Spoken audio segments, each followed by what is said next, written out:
karena diproduksi orang yang tidak baik. Tuhan bilang dalam kitab suci Alkitab bahwa pohon dinilai dari buahnya. Buah yang baik berarti berasal dari pohon yang baik. Sedangkan buah yang tidak baik berasal dari pohon yang tidak baik. Nah, kalau kita andaikan buah itu adalah produk hukum, kalau produk hukumnya baik berarti itu diproduksi oleh orang-orang yang baik. Kalau produk hukumnya undang-undang maupun perda misalnya di tingkat provinsi dan kabupaten kota tidak baik, berarti yang memproduksi adalah politisi-politisi yang tidak baik. Nah, yang menikmati dan mematuhi hukum ini siapa? Tentu masyarakat. Masyarakatlah yang akan menanggung segala akibat daripada produk hukum ini. Masyarakat juga yang akan dirugikan apabila ada hukum atau perundang-undangan termasuk perda yang diciptakan oleh politisi apabila hukum atau produk hukum ini tidak baik. Dan masyarakat juga yang berbahagia apabila hukum atau perundang-undangan ini termasuk perda sangat baik. Nah, itu sebabnya saya bilang tadi, maka sebaiknya orang-orang yang memiliki sumber daya manusia yang baik, yang memiliki hati yang baik, pikiran yang benar dan positif, sebaiknya terjun ke dunia politik.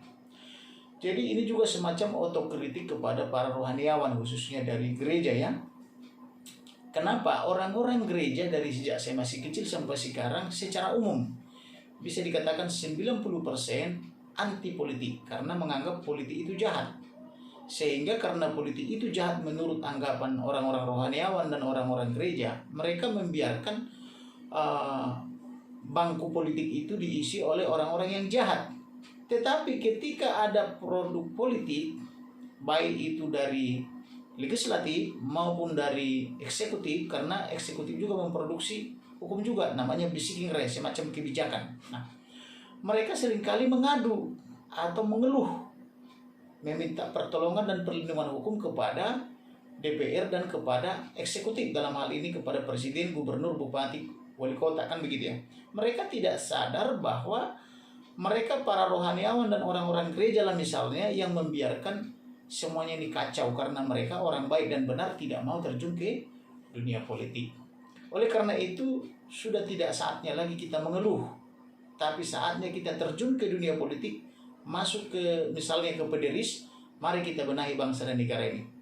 Tidak bisa lagi kita hanya unjuk rasa atau berkeluh kesah. Misalnya katakanlah dengan lahirnya misalnya SKB 23 Menteri atau Peraturan Bersama 2 Menteri nomor 9 dan nomor 8 tahun 2006 yang diproduksi oleh Menteri Dalam Negeri dan juga oleh Menteri Agama di era pemerintahan SBY misalnya tahun 2006 ya, di mana syarat untuk berdoa atau memuji Tuhan kita misalnya diperlukan pengguna bangunan gereja itu minimal 90 orang tanda tangan di atas meterai dan minta persetujuan dari 60 orang masyarakat sekitar.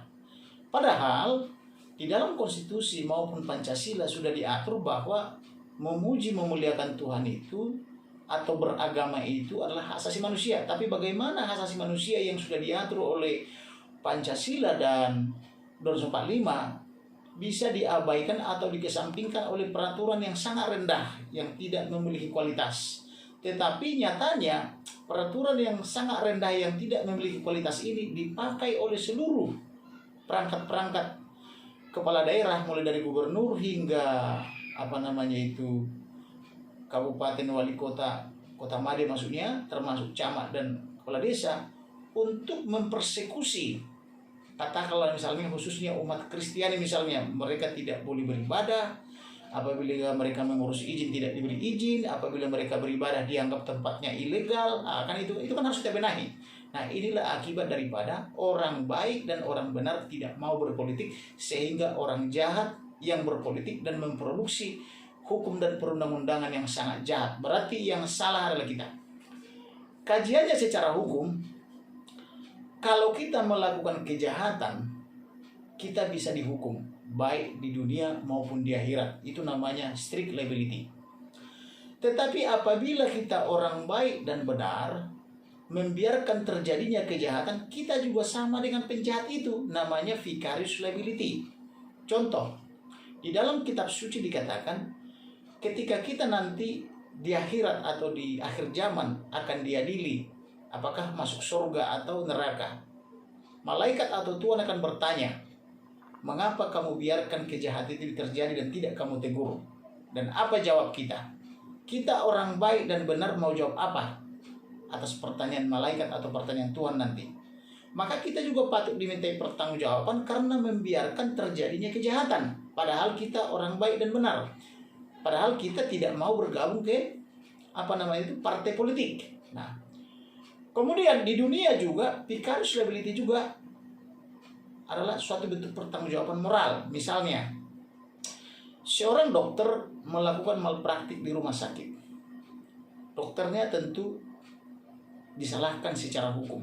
Tetapi rumah sakit yang mempekerjakan dokter ini juga dihukum. Namanya pertanggungjawaban vicarious liability. Atau misalnya kita melihat orang lain memakai atau memperdagangkan narkotika. Kita mengetahui tapi tidak melapor kepada polisi. Kita juga bisa dimintai pertanggungjawaban hukum dan kita sama kualitasnya dengan penjahat itu, yaitu pedagang atau pemakai narkoba itu. Nah, kira-kira begitu. Nah, oleh karena itu di dunia politik juga harusnya berlaku.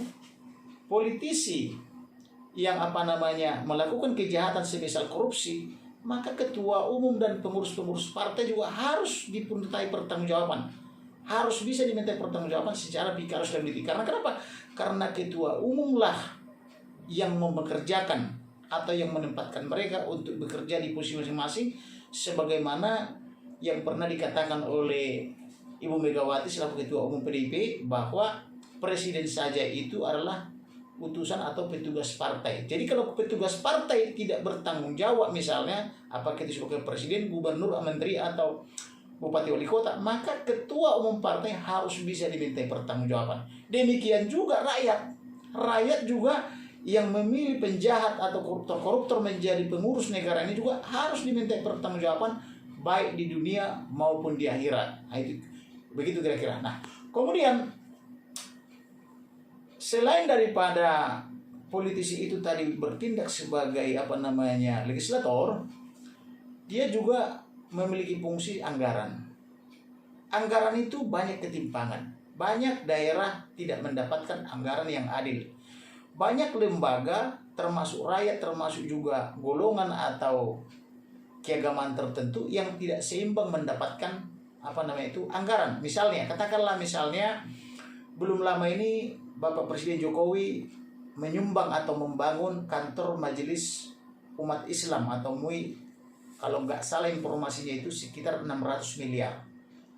Bagaimana dengan umat yang lain, Hindu, Buddha, Kristen, Katolik, Konghucu, apakah dibangun juga atau tidak? Kan begitu. Katakanlah misalnya semacam Christian Center misalnya, atau Catholic Center, Buddha Center misalnya, atau misalnya katakanlah untuk organisasi Kristen, Majelis Umat Kristen Indonesia atau MUKI, diperhatikan atau tidak? Diberikan sumbangan yang sama atau tidak? Ini kan salah satu bentuk fungsi politik di bidang anggaran. Mengapa yang lain bisa mendapatkan anggaran, mengapa yang lainnya lagi tidak mendapatkan anggaran? Nah, disinilah fungsi politik. Nah, kenapa tidak bisa mendapatkan anggaran misalnya di luar daripada saudara-saudara kita umat muslim? Karena politisi-politisi orang baik dari, katakanlah dari keagamaan, daripada Kristen, Katolik, Buddha, Hindu misalnya, Konghucu, dia tidak terjun ke dunia politik untuk memperjuangkan anggaran itu. Nah, selain fungsi legislasi dan fungsi anggaran, masih ada fungsi satu lagi, pengawasan. Fungsi pengawasan ini tentu mengawasi kinerja daripada eksekutif maupun yudikatif. Apakah eksekutif sudah melaksanakan anggaran itu dengan baik? Apakah pemerintahan sudah dilaksanakan dengan baik? Dan sebagainya.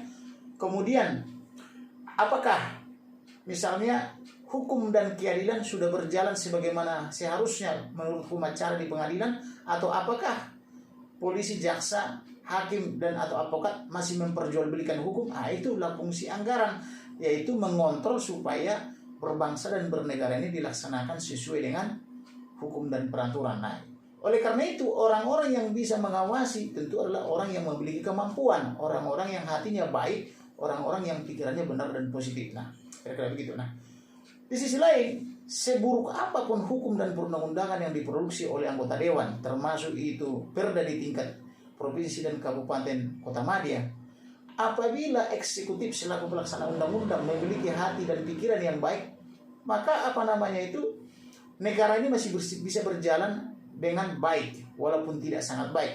Tetapi apabila politisi di Senayan dan di DPRD pun sudah sangat tidak baik, dalam tanda petik jahat, demikian juga misalnya eksekutifnya misalnya jahat juga, betapa rusaknya kita hidup berbangsa dan bernegara.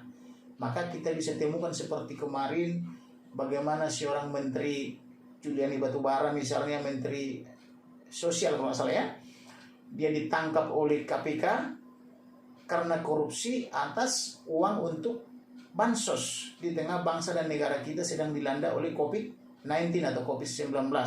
Padahal dia sendiri adalah orang kepercayaan daripada partai PDIP misalnya, yang ditempatkan di situ untuk mengatasi permasalahan sosial dan masyarakat. Dan dia adalah bintang film atau bintang iklan daripada tokoh anti korupsi sedunia, mewakili Indonesia. Tetapi dia sendiri tertangkap oleh KPK. Ini kan suatu ironi, suatu keprihatinan yang sangat dalam. Ini tamparan yang sangat keras gitu loh kepada kita sebagai warga negara Indonesia, karena kita memberangkatkan politisi-politisi yang jahat untuk mengurusi negara. Dan ini yang salah adalah kita, bukan Juliari Batubara. Kenapa kita memilih partai yang korup? Kenapa kita memilih orang-orang yang korup? Nah, tanggung jawab ini ada pada rakyat Indonesia, bukan pada partai saja, tetapi kita sebagai orang baik harusnya terjun ke dunia politik supaya tidak ada kesempatan orang jahat untuk berpolitik dan memproduksi berbagai peraturan. Nah, kemudian juga di pengadilan itu juga kan sampai sekarang, dari dulu sering kita temukan hakim-hakim kerjanya malas-malasan gitu ya, dari pagi sampai sore malas-malas, akhirnya persidangan baru dimulai sore sampai malam. Sehingga kita sebagai penegak hukum juga, misalnya sebagai advokat misalnya seperti saya, pulang kadang harus tengah malam, belum lagi di jalan macet, sehingga waktu untuk ketemu keluarga kurang. Akibat lainnya adalah bahwa kita sulit membela orang-orang yang pro bono pro deo, karena habis waktu kita dikuras seharian di pengadilan menungguin persidangan yang tidak dimulai dari pagi, tetapi baru dimulai sore hari gitu loh. Nah, itu antara lain perlu pengawasan daripada anggota dewan, bagaimana supaya proses persidangan, proses penegakan hukum mulai dari penyidikan, penuntutan oleh jaksa sampai dengan persidangan sampai putusan di pengadilan bisa diawasi dengan baik. Jangan seperti kemarin misalnya ada seorang